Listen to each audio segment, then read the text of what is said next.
Hello friends, welcome to Share Centre. We are going to discuss the big news and the editorial के साथ हम जो discuss करने वाले ये आपका इकोनॉमिक्स को कवर करेगा। इकोनॉमिक्स में जो हम एक्सटर्नल ट्रेड करते हैं ना, या फिर एक्सटर्नल इकोनॉमी होती है जो, उसको हम कवर करने वाले हैं। पहले हम कॉन्टेक्स्ट देख लेते हैं है क्या उसका मतलब, फिर हम उसको ले चलेंगे अपना स्टैटिस्टिक्स विद करंट अफेयर्स के साथ पढ़ेंगे। सबसे पहले यहाँ पे देखिए हेडलाइन, द हिंदू का मैंने ये आर्टिकल का क्लिप है, आपको समझने में आसानी होगी। जब हम कोई टॉपिक पढ़ते हैं ना, अगर हम उसका कॉन्टेक्स्ट जानते हैं ना, तो हम उसका स्टैटिक्स भी आराम से समझ सकते हैं, उसका आने के लिए जो भविष्य में और भी कुछ जनरेट होंगे उसको भी समझ सकते हैं, और प्रेजेंट में क्यों हुआ है, कैसे हुआ है, इसको भी हम समझते हैं बड़े अच्छे से। यहाँ पे देखिए करंट अकाउंट, ठीक है, डेफिसिट वाइड मतलब ज्यादा हुआ है। 9 ईयर 9 साल में सबसे ज्यादा रहा है 4.4% ऑन द ट्रेड गैप। अभी इसको समझने से पहले आप ये देख लीजिए, जैसे है कि गैप वाइडर मतलब क्या है कि जब जो अभी Q2 चल रहा है, ठीक है, अभी समझ लीजिए, तो इसमें जो 9 साल पहले मतलब आप अनुमान लगा सकते हो 2012-13 के आसपास, ठीक है, तो उस समय मान लीजिए अगर 10% था, तो आज जो है कि 14% के मतलब कि अब तक का सबसे ज्यादा रहा है, ठीक है। तो मेरा ये कहने का मतलब है कि आप इसको अच्छे तरीके से समझें और एकदम अस्थायी, हमें कोई जल्दबाजी नहीं है क्योंकि ये लंबी वीडियो होगी, और हमें लंबी से वीडियो से मतलब नहीं, मतलब ये है कि हमारा जो पर्पज है कि किसी टॉपिक को हम एक बार पढ़ ले तो फिर हमें बस पूरी थॉरो न पढ़ने, बस हमें थोड़ा सा बस पॉलिश करने की जरूरत है, हम आराम से चीज़ों को समझें। अगर हम यहाँ पे समझ जाएं, हम हालांकि बस थोड़ा सा देख रहे हैं, इसमें देखिए ट्रेड डेफिसिट जो है करंट अकाउंट, तो आपको दिमाग में आ रहा है क्या करंट अकाउंट क्या है, क्या और भी कोई अकाउंट होता है क्या? जी हाँ, और भी हुआ। अभी नहीं सेविंग अकाउंट वो नहीं, हम balance of payment internet trade की बात कर रहे हैं, बैंक अकाउंट की बात नहीं कर रहे हैं, हम दूसरे अकाउंट की बात कर रहे हैं। इसमें अभी देखेंगे, बस पेशेंस रखिए 2 मिनट और। Current account deficit wide in quarter 9 year से 9 साल में सबसे ज्यादा रही है, वो कितना है 4.4% ट्रेड गैप। अब ये रहा क्यों है ये देख लिया। Private transfer receipt manually represent remittance by Indian overseas, expand 2.9% overseas, export growth 30%, spurred by the rise of software export, a business travel service. For 6 months to September, current account deficit came in 3.3% of the GDP। जैसे मान लिया 3.3 मतलब मान लिया आपकी 100 रुपए की GDP थी, इसका जो डेफिसिट है ना, जो कि इसका कुल का 3.3 मतलब 3 रुपए के बराबर है, तो मतलब ऑलमोस्ट 3.5 रुपए के बराबर है। दूसरी चीज ये है कि यहाँ पे थोड़ा देखिए बुलेट फॉर्म में दे रखा है, थोड़ा सा हम इसको जूम करते हैं तो फिर हम आगे चलेंगे, तो आपको एकदम आसानी से समझने में आ गया। अच्छा, यहाँ से हम अगर समझे कि हमें क्या होता है ना कि कोई टॉपिक जब पढ़ते हैं तो हमें पता नहीं चल पाता है कि हम शुरू कहाँ से करें कि हमें समझने में आ जाए। तो ठीक है, हम इसी बीमारी का इलाज, मेरा चैनल जो यहाँ पे वीडियो जितनी भी चैनल पे बना रहा हूँ, बस इसका यही एक बीमारी का सबका मेन कारण होता है, उसी का मैं इलाज करूँगा और उसी की कॉन्टेक्स्ट में पढ़ूंगा मैं। तो यहाँ पे देखिए क्या है, blogging in the deficit mercantile trade deficit का मतलब ये होता है जो ये गुड्स हो जो मैन्युफैक्चर की गई किसके लिए, सेल के लिए, चाहे इंडिया में की गई हो इंटरनल या फिर external domestic external market international के लिए, ठीक है। तो deficit trade deficit balloon 83.5 billion dollar है, ठीक है, Q3 में। चलो ये सही है। फिर उसके बाद नेट फॉरेन डायरेक्ट इन्वेस्टमेंट, जिसको हम FDI बोलते हैं, ठीक है, इन्वेस्टमेंट स्लाइड मतलब कम हो गई, कितना 6.4 बिलियन हो गई है से 8 पॉइंट, मतलब 8 पहले 8 के ऊपर थी, अब जो कि मतलब ऑलमोस्ट आपका 2 जो कि बिलियन डॉलर के आसपास जो कि कम हो गई, समझ रहे कितना है। फिर उसके बाद net FPI foreign portfolio investment, ये भी जो Q3 में higher influence 7.6 billion with 3.9% the early, ठीक है। इसका भी करंट अकाउंट डेफिसिट है April June has revise lower level due to downward adjustment custom data. तो ये हमने डिस्कस तो बेसिक चीजें कर लिया, तो अब आपके दिमाग में आएगा। तो हम अब एडवांस में क्या करेंगे, हम अभी एडवांस में क्योंकि हमें पता होना चाहिए कि FPI क्या होती है, कौन से अकाउंट में किया जाता है, करंट अकाउंट डेफिसिट क्या होता है, कैपिटल। तो अब आइए हम डिस्कस करते हैं। अब यहाँ देखिए हमने ये एक PDF लिया है बुक का, ये आपका पूरा आसानी से कवर करवाने की जो कि हेल्पफुल रहेगी। टॉपिक है बैलेंस ऑफ पेमेंट। अब इस टॉपिक में हम क्या क्या पढ़ेंगे पहले देख लेते हैं। बैलेंस ऑफ पेमेंट में पढ़ेंगे करंट अकाउंट पढ़ेंगे, फिर इसमें बैलेंस ऑफ विजिबल या फिर बैलेंस ऑफ ट्रेड, फिर उसका इनविजिबल बैलेंस ऑफ सर्विस को पढ़ेंगे, बैलेंस ऑफ सर्विस का बोल सकते हैं। रेमिटेंस का मतलब हमने वीडियो भी बनाया है। वो कंट्री जैसे मान लिया आपका भाई है, वो जाके मान लीजिए कि अमन जा करके यूएसए में जॉब करता है, ठीक है, ये लेकिन इंडियंस है, यहाँ से जो है कि पैसा डॉलर भेजता है इंडिया में, तो उसको रेमिटेंस बोलते हैं। बैलेंस ऑफ कैपिटल अकाउंट का मतलब जो पूंजी होती है ना, पूंजी, उसके लिए फॉरेन इन्वेस्टमेंट मतलब जो विदेशी लोग होते हैं आपके कंट्री में, जो अमेरिकन हो, इंडिया में आकर के लोन मान लिया आप किसी से पैसे लेते हो लेकिन उस पर जो कि इंटरेस्ट देते हो। फिर उसके बाद क्या है बैंकिंग, एक सेकेंड थोड़ा सा, ओके, बैंकिंग कैपिटल ट्रांजेक्शन है। फिर जैसे मान लिया एक बैंक से दूसरे बैंक में ट्रांजेक्शन होता है, एक जैसे मान लिया कि एसबीआई है, तो एसबीआई का इसका ये मतलब नहीं कि केवल इंडिया में ही इसका ब्रांच है, इसका जो कि विदेश में भी ब्रांचेस होती है। नेक्स्ट है नेट इंटरनेशनल इन्वेस्टमेंट पोजीशन क्या है, जैसे मान लीजिए पूरे कितने इन्वेस्टमेंट की। नेट ईरन एंड ओमिशन क्या है। ऑटोनॉमस एकोमोडेशन आइटम और बैलेंस ऑफ पेमेंट अकाउंट।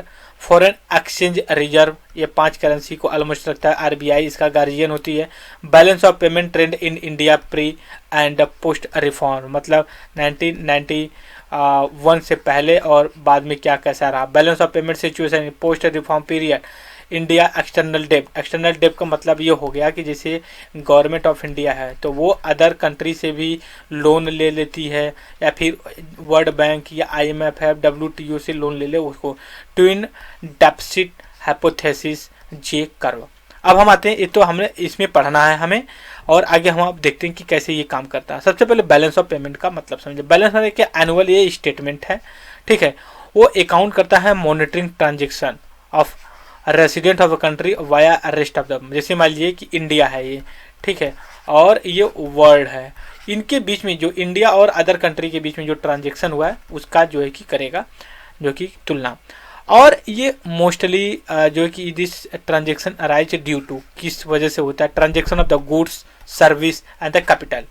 अब गुड्स में आते हैं तो मर्चेंटाइल जो गुड्स होते हैं, जो मतलब गुड्स मतलब आप जो भी विजुअल टच कर सकते हो उसको। सर्विस के लिए जैसे मान लीजिए सॉफ्टवेयर इंजीनियर है, टीचर है, फिर अदर कोई है, टूर एंड ट्रेवल जो कर रहे हैं वो इनविजिबल होते हैं, वो सर्विस प्रोवाइड करते हैं एक दूसरे को। दूसरे जैसे मतलब फॉरेन कंट्री से आते हैं या दूसरी कंट्री में सर्विस देने। दूसरी बात कैपिटल, लोन लेने, डिपोजिट ले, इन्वेस्टमेंट कर लिया जाए। अब आते हैं यहाँ पे थोड़ा सा हम देखते हैं बैलेंस ऑफ पेमेंट क्या है। सबसे इंपॉर्टेंट ये दो हैं इसमें एक ये करेंट अकाउंट और दूसरा ये कैपिटल, ये इंपॉर्टेंट है। हम इनको उतना जो कि अहमियत नहीं देते, लेकिन बाद में हम इसको पढ़ते हैं, लेकिन बैलेंस ऑफ पेमेंट में ही आप इनको इंक्लूड करना। अगर हम ये दोनों समझ गए ना तो बाकी चीज़ें हम भी समझ आए। हम पहले करंट अफेयर के बारे में डिस्कस करें। करंट अकाउंट के बारे में, हमने करंट अफेयर बोल दिया था, करंट अकाउंट के बारे में डिस्कस करें। करंट अकाउंट देखिए दो तरह के होते हैं। पहला होता है विजिबल, जो गुड्स का ट्रेड करता है, और दूसरा इनविजिबल होता है जो सर्विस का करता है, ठीक है। तो अगर हम बैलेंस विजिबल की बात करें गुड्स में, तो बैलेंस ऑफ ट्रेड की बात आती है, ट्रेड बैलेंस की बात, value export of the good and the import. जैसे मान लीजिए गुड्स हो, आप कितना उसको एक्सपोर्ट करते हो और कितना जो है कि आप उसको इंपोर्ट करते हो। जैसे मान लीजिए कि हम क्या है कि हम कुछ गुड्स बनाए, जैसे मान लीजिए कि हम साड़ी बनाते हैं, बनारस की जैसे साड़ी फेमस है, तो उसको बनाए हम एक्सपोर्ट कर दिए, किसी और कंट्री में जा रही है। फिर उसके बाद जैसे चाइना से हम क्या करते हैं, इलेक्ट्रॉनिक गुड्स लाते हैं, तो इनके बीच में जो चीज़ें होती है उसको लेते हैं। फिर उसका सर्विस में, जैसे मान लीजिए कि हम सर्विस प्रोवाइड करते हैं, जैसे कि मान लीजिए कि कोई विदेशी आता है तो हम उसको जो कि ले जा करके छोड़ देते हैं उसके कंट्री में अपने एरोप्लेन से, जैसे किंगफिशर है, अदर जो स्पाइस जेट है उसके थ्रू। फिर उसका फाइनेंशियल इंस्ट्रूमेंट, वो जो है कि दो तरह के होते हैं। उसके बाद हम कैपिटल अकाउंट को देखते हैं। कैपिटल अकाउंट में 3 तरह के, फॉरेन इन्वेस्टमेंट जिसको एफडीआई होती है, और फॉरेन पोर्टफोलियो इन्वेस्टमेंट। फिर उसके बाद दूसरा जो होता है इसमें लोन होता है, पहला लोन होता है। उसके बाद तीसरा जो कि बैंकिंग का सिस्टम आता है, ये चीज़ें होती हैं। और इसके बाद ये दोनों जो टॉपिक बढ़ जाते हैं ना, तीसरा और चौथा, हम इसको एक अलग से डिस्कस करने वाले हैं, क्योंकि इनका एक अलग कॉन्सेप्ट है, बस हमें यहाँ पे लिंक्स पता हो जाना चाहिए। उसके बाद हम यहाँ पे आते हैं balance of payment. Balance of payment जैसे हमने पहले कहा, 2 पार्ट में होता है, एक करेंट अकाउंट होता है, एक कैपिटल अकाउंट होता है। इधर क्लियर। दूसरी चीज़ है balance in the current account में। करेंट अकाउंट में देखते हैं क्या है। करेंट अकाउंट में दो तरह के होते हैं, एक होते हैं विजिबल होता है और एक जो कि इनविजिबल होता है। तो विजिबल हम सबसे पहले देखते हैं क्या होता है। गुड्स जो इंपोर्ट या एक्सपोर्ट करते हैं तो उसके हिसाब से हम माइनस करके तो उसको बैलेंस ऑफ ट्रेड के रूप में देखते हैं, जो विजिबल में होते हैं। मर्केंटाइल देखिए यहाँ पे दिया ना, ओनली फिजिकल गुड्स या विजिबल आइटम, ठीक है, जो आप देख सकते हो, टच कर सकते हो। इफ द एक्सपोर्ट, जैसे मान लीजिए कि हम एक्सपोर्ट जो है कि 100 यूनिट का करते हैं, लेकिन हम इंपोर्ट जो है कि 150 यूनिट का करते हैं, तो हमारा टोटल कितना हो गया? टोटल हमारा जो बैलेंस ऑफ ट्रेड है वो डेफिसिट में हो जाएगा। क्यों? क्योंकि हम 50 यूनिट तो ज़्यादा कर रहे हैं ना, यहाँ पे देखिए इंपोर्ट ज़्यादा इंपोर्ट करें, तो हम इसको बैलेंस ऑफ ट्रेड को करेंगे, बैलेंस ऑफ ट्रेड है डेफिसिट में। किस में है? डेफिसिट में है, ठीक है। अगर हम यही 200 का करते हैं, एक्सपोर्ट करते हैं 150 का करते हैं, तो हमें क्या होगा? 50 का जो कि फायदा होगा, तो हम करने बैलेंस ऑफ ट्रेड सरप्लस है, ठीक है। क्या है? सरप्लस। सरप्लस मतलब ज़्यादा है। तो लेकिन इंडिया के केस में ऐसा नहीं है, मैं हंस रहा हूँ, इसका बुरा मत मानना आप लोग। बस इसका ये मतलब होता है कि इंडिया के कॉन्टेक्स्ट में नहीं, इंडिया का कई रीजन है कि ऐसा अब आपके दिमाग में आएगा ऐसा क्यों है। तो ऐसा में देखिए, ये इसलिए है कि इंडिया में पहली बात तो इंफ्रा उस तरह का नहीं है, ठीक है। दूसरी बात कैपिटल का जो कि हमें डिफिशिएंसी। तीसरी चीज़, हमारे पास पॉपुलेशन इतनी है कि हम जो मैन्युफैक्चर करते हैं ना, उसका लार्जली जो पोर्शन है हम जो कि अपने यूज के लिए रख लेते हैं, ठीक है। यही रीज़न रहा है मेजर। और भी रीज़न आपके दिमाग में है, कमेंट बॉक्स में ज़रूर आप सेंड कर दीजिएगा, ठीक है। नेक्स्ट है, यहाँ पे आगे हम आकर के देखते हैं कि आगे क्या चलता है हमारा। हाँ, यहाँ पे देख ट्रेड, बैलेंस ऑफ ट्रेड और बैलेंस ऑफ करेंट अकाउंट के बारे में हम देखते हैं कि यहाँ डिफरेंसेस दिया गया है। हालांकि हमने पहले ही देख लिया है कि हमने क्या क्या करते, विजिबल इनविजिबल को लेकर के है। दूसरी चीज़, हम दूसरा जो हमारा करंट अकाउंट में था, हम इसमें देखते हैं इनविजिबल, जो सर्विस से, जैसे सर्विस प्रोवाइड करवाए जाते हैं, जैसे सर्विस देखिए 13 अहेड हो गई। फिर उसका ट्रांसफ़र ऑफ पेमेंट, पैसे ट्रांसफ़र करते हो आप, जैसे गिफ्ट में, रेमिटेंस में। फिर नेट इनकम, जो हमारे सिटीजन जाके विदेश में काम कर रहे हैं उनको लेकर के।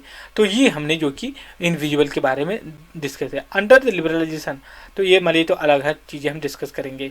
अब यहाँ पे देखिए 2000, यहाँ थोड़ा सा अपडेटेड डाटा है, प्रेजेंट स्टेटस जो है कि यहाँ डाला देखिए 2019-20 और 2020-21 से कंपैरिजन किया गया है। तो मतलब क्या, ट्रेड डेफिसिट इस समय जो कि इतना 157,506 था 19-20 में, और जो है कि ये कम होकर के हमारा क्या हो गया, बैलेंस ऑफ ट्रेड जो है अब ट्रेड जो कि 2-2552 के रूप में आ गया है। फिर इनविजिबल में क्या रहा? इनविजिबल में मतलब देखिए क्या कि हम ज़्यादा हम करते हैं, जो सर्विस वगैरह हम ज़्यादा ही प्रोवाइड करवाते हैं, तो इस वजह से हमारा जो कि सरप्लस है ये इतना है, मतलब घट ही रहा है, बढ़ नहीं रहा है, ठीक है। लेकिन करंट अकाउंट बैलेंस और इसको जो करके ये इक्वल है। तो what level of current account deficit desire. देखिए होता क्या है कि आपके ऊपर डिपेंड करता है कि कितना होना चाहिए जीडीपी का। ये सारे सब डाटा दिया हुआ है, उतना हमारे लिए इम्पोर्टेंट नहीं है। हम बस अब आगे बढ़ते चले जो हमारे मेजर। दूसरी बार रेमिटेंस का हमने बना रखा था एक वीडियो, लेकिन यहाँ पे टॉपिक आ गया तो रेमिटेंस के बारे में। Remittance refer the money to send to transfer another party, ठीक है। या फिर ये भी कर सकते हो कि एक सिटीजन फॉरेन जाके जॉब करता है और जो है कि हमें कंट्री में remittance record in balance of payment, ठीक है, जो कि रेमिटेंस को बैलेंस ऑफ पेमेंट में हम रेगुलेट करते हैं। रोल ऑफ रेमिटेंस का क्या होता है, रोल क्या होता है? ये इंपॉर्टेंट होता है इकोनॉमिक को जो कि रेगुलेट करने के लिए, जो स्मॉल एंड मीडियम कंट्री होती हैं उनके लिए। दूसरी बात, ये always help rise standard the living people, मतलब इकोनॉमी, अगर फॉरेन रेमिटेंस आते हैं तो कंट्री का जो कि काफ़ी मतलब रिस्पेक्ट होता है और उनका जो है कि लिविंग स्टैंडर्ड बढ़ता है। उसके बाद जीडीपी काफ़ी हमारी जो कि सिग्निफिकेंट पोर्शन के रूप में काम करती है। उसके बाद मैं और यहाँ पे ऐड करना चाहिए, हालांकि इसमें ये दिए नहीं है, लेकिन इससे क्या होता है कि रेमिटेंस आते हैं तो हमारा बैलेंस ऑफ पेमेंट होता है ना, ज़्यादा खतरे में नहीं होता है। तो हम क्या करते हैं, जैसे आपके दिमाग में कैसे, जैसे मान लीजिए कि हम क्रूड ऑयल क्या करते हैं, हम तो बाई करते हैं ना वहाँ से, गल्फ कंट्री से, वहाँ से करते हैं, या फिर अमेरिका से मान लीजिए कर रहे हैं, यूएसए से, ठीक है। अब क्या करेंगे, हम यहाँ से लाएंगे इनको क्रूड ऑयल, तो हम ऐसा थोड़ी कि इनको रुपये में करेंगे, लेकिन हम इनको रिटर्न ना डॉलर में करेंगे, ठीक है। तो इनको डॉलर में करना पड़ता है। यही सब जो रेमिटेंस वगैरह हम ट्रेड करने के रूप में जो भी चीज़ें आती हैं, तो आपके दिमाग में भी आएगा कि जो ऑयल है, ऑयल किस में आएगा, तो भैया ये जो कि आपका करेंट अकाउंट के विजिबल क्या आपको तेल टच नहीं कर सकते, आपको दिखता नहीं है ऑयल, तो ये चीज़ है। Balance of payment, balance in the capital account में, ये आप देखिए थोड़ा सा आप पैसे वाला सीधे कैश में जो होता है उसको लेकर के। फॉरेन इन्वेस्टमेंट एफडीआई तो लोन होते हैं, बैंकिंग होते हैं। फॉरेन इन्वेस्टमेंट एक है, फिर लोन है और फिर बैंकिंग है तीसरा। फॉरेन इन्वेस्टमेंट देख लेते हैं क्या है। फॉरेन इन्वेस्टमेंट दो तरह का होता है, एक तो होता है कि एफडीआई होती है और एक पोर्टफोलियो होता है। आप देखिए एफडीआई को लेकर के काफ़ी कंट्रोवर्शियल रही है, लेकिन ऐसा हार्ड एंड कोर रूल नहीं, लेकिन ये कहा गया ना कि ग्रेटर या फिर इक्वल 10% का अगर इन्वेस्टमेंट होता है कहीं, तो आप जो है कि उसको एफडीआई बोल सकते हैं, ठीक है। लेकिन अगर लेस देन या इक्वल जो कि 10% के होता है, तो इसको हम पोर्टफोलियो के रूप में करते हैं। तो आपके दिमाग में ऐसा क्यों? देखिए एफडीआई फॉरेन तो ये लॉन्ग टर्म तक होता है, जैसे मान लीजिए कि आप किसी बिल्डिंग या कंपनी में इन्वेस्टमेंट, लेकिन ये जो होता है ना एक कैपिटल मार्केट में सीधे हो जाता है, जैसे कि सेबी होती है ना शेयर मार्केट, उसमें आप कर सकते हो ये चीज़ें। यहाँ पे आए, यहाँ पे कुछ दिया हुआ है पैरामीटर, मैं अब थोड़ा सा पढ़ देता हूँ क्योंकि हो सकता है कुछ मैं मिस्टेक कर दूँ। देखिए क्या है कि it refer purchase of the asset in the rest of the world which allow the control over the asset, purchase of the set from the Reliance in the USA. दूसरी बात है, ये माया राम एक पैनल कमेटी इस्टेब्लिश की गई थी on FDI, तो इसने ये रिकमेंडेड किया था कि इक्वल या बियॉन्ड अगर 10% होता है पोस्ट, उसको जो कि हम एफडीआई के रूप में इंक्लूड करेंगे। दूसरी बात है further any investment utilise entity 1 और 2% पे, अगर देखिए मान लीजिए ट्रीट किसी कंपनी में इन्वेस्टमेंट कर दिए हो, ठीक है, एक कंपनी मान लीजिए कि एक्स है, इसका आप 1% या ग्रेटर देन या 2% का आपका शेयर होल्डर हो ना, तब उसको हम एफडीआई के रूप में डिस्कस जो कि बात करेंगे। फिर उसके बाद है it is the percentage which defined whether it FDI portfolio investment if it is 10% in the listed company then is the portfolio investment, अगर लेस देन 10% तो उसको दो पोर्टफोलियो इन्वेस्टमेंट के रूप में हम कैलकुलेट करेंगे। तो वही सारी चीज़ें इसमें बार बार कही गई हैं, तो वो उतना हम अब उसमें नहीं फंसते हैं। लेकिन देखिए जो एफडीआई होती है ना, वो दो फील्ड में इन्वेस्टमेंट कर सकती है, एक ब्राउन फील्ड में और एक ग्रीन फील्ड में अगर हमारा तो ग्रीन से ही पता चलता है, एक ऐसा कि जो मतलब एकदम नई हो, ठीक है, नई में। और दूसरी ये चीज़ है कि जो कि ओल्ड है, कोई नो न्यू फैक्ट्री, ठीक है, मतलब पुरानी चले आप उसमें कर दीजिए। जैसे मान लिया कोई मैं अपना सी एस सेंटर चला रहा हूँ, ठीक है, अभी नहीं है, तो मैं इसमें एफडीआई जो कि अलाउड कर दूँ, तो इसको ग्रीन फील्ड में। लेकिन पता चले कोई पुरानी जो कि स्टार्टअप एडुकेशन है, जैसे मान लीजिए कि बायजूज वगैरह जो भी है उनका चला, तो उनमें अब जो कि कोई ला रहा, तो उसको हम तो ब्राउन फील्ड के रूप में इंक्लूड करेंगे। अब देखिए रूट क्या होता है, कैसे अब आते हैं रूट, मतलब देखिए कि अगर सॉरी कोई विदेशी यूएसए का कोई व्यक्ति इंडिया में इन्वेस्टमेंट करना चाहता है, तो क्या ऐसे आएगा? नहीं, उसको रजिस्टर पूरा करवाना पड़ता है। कौन से रास्ते से? एक तो होता है आरबीआई के रास्ते से होता है, एक जो होता है कि गवर्नमेंट के रास्ते से होता है, ठीक। तो ये एक ऑटोमेटिक रूल होता है, automatic under the authentication without any prior approval from the RBI या गवर्नमेंट के होता है। दूसरी चीज़ ये होती है लेकिन उनका लिमिटेशन भी होता है, ठीक है, तो इस चीज़ को आप देखिएगा, टाइम होता है। फिर उसका जो गवर्नमेंट रूट होता है ना, यहाँ पे दो रूट है, ऑटोमेटिक का गवर्नमेंट, उसमें मतलब कि अप्रूवल लेना पड़ता है आपको। देखिए foreign investment portfolio which is a responsible agency overseas this route abolish 2017 में इसको अबॉलिश किया। This abolition has enable to attract more FDI in India by making the process of the simple.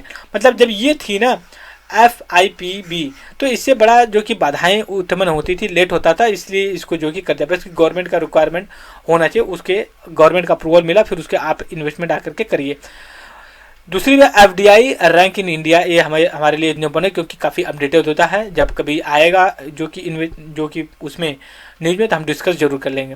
Portfolio investment less than 10% अगर किसी company में आप करते हो ना, रिलायंस में, तो वो हम पोर्टफोलियो इन्वेस्टमेंट FPI FII के रूप में करते हैं। पोर्टफोलियो में एक होता है, देखिए जो फॉरेन ये पोर्टफोलियो इन्वेस्टमेंट होता है दो तरह का होता है, एक होता है आपका FII और एक होता है FPI, ठीक है, foreign portfolio foreign investment institutional investment through the domestic deposit करके।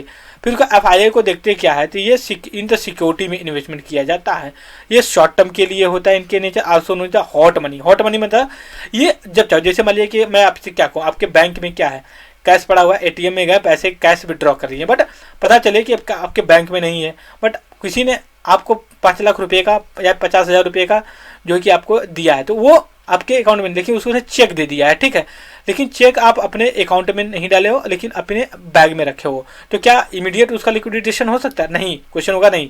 तो ये क्या है कि हॉट मनी होती है, कैपिटल में रेगुलेट करती है, जब चाहे तब अपने निकाल सकते हैं, इसलिए बड़ा खतरा होता है कि मार्केट स्टेबलाइज हो जाएगा।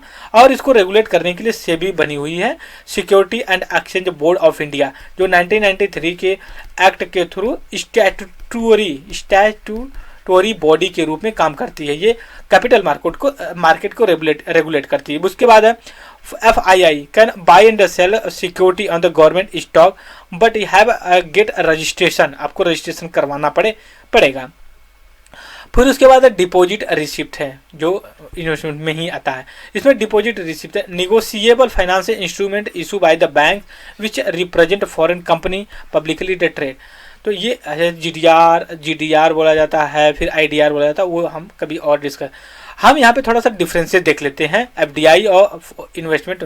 अब ये क्या इन्वेस्टमेंट, ठीक है, investment that parent company make the foreign country। फिर investment made by the investor in the market of foreign nation को only trade specific enterprise aim to increase enterprises the capacity the production को लेकर के, ये one only the secondary market में किया जाता है। Increase capital availability general reference में किया जाता है। उसके बाद ये होता है कि decide making power to the firm, but ये not involve decision making power में, मतलब कि FDI को तो शेयर होल्डर होते हो। फिर उसका इन्वेस्टमेंट प्रोडक्टिव असेट होता है द लाइक प्लांट, मतलब ये होता है कि जो इसमें करता है ना, ये कई तरह के डायनामिक जो कि आपको फायदा करता है। पहली बात एक एम्प्लॉय देता है, फिर उसके बाद रेवेन्यू मिलती है, फिर एक्साइज ड्यूटी मिलती है। बट इसमें ऐसा कोई चीज़ होता नहीं इनमें, जैसे आपको वो चीज़ें नहीं मिलेगी कि आपको एम्प्लॉयमेंट भी मिले, इनमें तो सीधे रेगुलेट करती है पैसे, म्यूचुअल फंड जैसे चीज़ों में, तो उस चीज़ को लेकर के। उसके बाद देखिए कि यहाँ पे लोन को लेकर के बात की गई है, लोन क्या होता है, कैसे होता है। तो हम देखिए एक्सटर्नल कमर्शियल बोरोविंग होता है, गवर्नमेंट क्या करती है, बाहर से खरीद ले लेती है। फिर एक्सटर्नल असिस्टेंट USA से लेंगे, फिर ट्रेड क्रेडिट के रूप में जो कि ये इसको ले ले। एक्सटर्नल कमर्शियल बोरोविंग के बारे में हम देख लेते हैं। ये क्या है, कमर्शियल लोन है arise from the international market. फिर उसके बाद market rate interest without any the consensus, फिर उसमें सिक्योरिटी के रूप में एक गवर्नमेंट ऑफ इंडिया देखती है। फिर उसके बाद ये 3 year wiring exception of the few year का होता है। फिर ये टाइप कितनी थे, लोन जो कस्टमर लोन ले लेते हो, फ्लोटिंग फिक्स बॉन्ड डेबचर इशू कर ले सकते हो, ट्रेड क्रेडिट ले सकते हो, capital market instrument like the foreign currency convertibility bond वगैरह में कर सकते हो, फाइनेंशियल लीज को ले सकते हो। फिर उसके बाद external commercial proceed can be utilised by the borrower in all activity except in the real estate, मतलब ये कर सकते हो कुछ जो कि उनका एक्सेप्शन होता है। एक्सटर्नल असिस्टेंट हम ले सकते हैं, क्रेडिट कार्ड ले सकते हैं। फिर तो बैंकिंग कैपिटल ट्रांजेक्शन, तो हालांकि ये हमारे लिए उतना इम्पोर्टेंट अब आगे का नहीं होता है। उसके बाद देखिए हम आते हैं, आज भी हम यहीं पे हम डिस्कस करते हैं फॉरेन एक्सचेंज रिजर्व के बारे में। देख लेते हैं क्या है, जो फॉरेन करेंसी होती है ना, उसको जो कि हम रिजर्व करके रखते हैं, और RBI उसको जो कि रेगुलेट वो काम करता है, बैलेंस करता है, बैलेंस ऑफ पेमेंट वगैरह के लिए। जैसे मान लीजिए कि USA से हम क्रूड ऑयल लिए, फिर हम उसको जो कि कैसे क्या करेंगे, कैसे सेल करेंगे, कैसे ट्रांजेक्शन करेंगे, तो वो सारी चीज़ों को करने के लिए करता है। दूसरी बात है कि हमारा जो कि काफ़ी अच्छा हमारे पास फॉरेक्स रिजर्व रहा है, लेकिन ये जो रहा है कुछ अलग, किस वजह से बढ़ता है, किस वजह से घटता है। अगर मान लीजिए कि हमारा एक्सपोर्ट जो होता है ज़्यादा हो जाए, इंपोर्ट जो कि कम हो जाए, तो इससे क्या होगा कि हमारा मतलब टू डायरेक्शन से हमारा जो कि इंक्रीज होगा, क्योंकि जाएगा एक्सपोर्ट जाएगा तो फॉरेन करेंसी आएगी। फिर इंपोर्ट अगर कम होगा तो इससे क्या होगा कि हमें जो है कि वो मिल जाएगा, क्या बोलते हैं कि हमें जो कि फॉरेन करेंसी जो कि कम देनी पड़ेगी, ये चीज़ है। तो हम देख लीजिए रिवर्स इंक्लूड क्या करता है, जो फॉरेन एक्सचेंज रिजर्व है हमारे पास क्या करता है, फॉरेन करेंसी होती है, जैसे मान लीजिए डॉलर है, यान है, पाउंड है, ठीक, रेनबीर है, ये सारी। फिर मॉनेटरी गोल्ड हो जाए, HDR हो जाए, तो ये स्पेशल ड्राविन है, हम इसको कभी डिस्कस करेंगे, कि डिस्कस किए होंगे, फिर कभी आएगा न्यूज में तो डिस्कस कर लेंगे। फिर RTP है, reserve tranche position in the international monitoring funds में है। फिर are present time the more than 90% से the reserve bank of the allow the buy the gold के हिसाब से है। तो ये हमने बेसिक चीज़ें डिस्कस किया, और आई होप कि आप इसको अच्छे से समझ गए होंगे। सो मैं इस वीडियो को बस इसी में रोकता हूँ, और तब तक के लिए thank you very much the discussion.